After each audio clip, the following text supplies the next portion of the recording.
لو عجبك الفيديو ما تنساش تشترك في القناة وتفعل الجرس عشان يوصلك كل فيديوهاتنا الجديدة.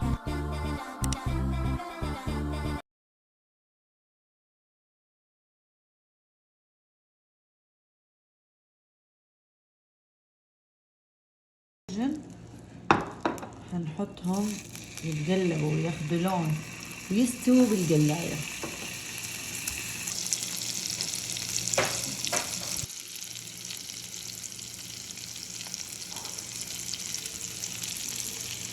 قدم السلمون مع رز أبيض ومع سلطة كتير منعشة وزاكية.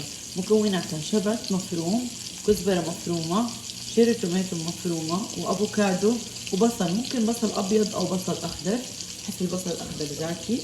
هنحطهم كلهم مع بعض هاي المكونات.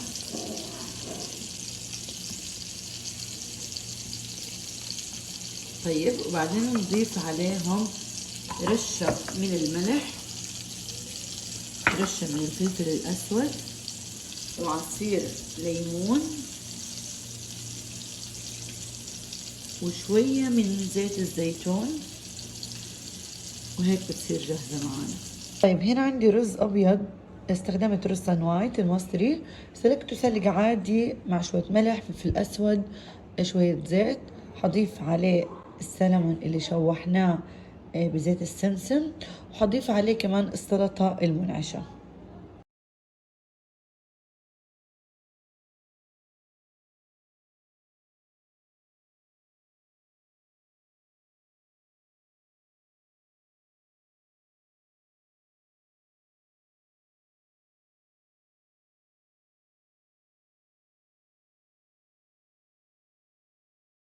لو عجبك الفيديو ما تنساش تشترك في القناة وتفعل الجرس عشان يوصلك كل فيديوهاتنا الجديدة.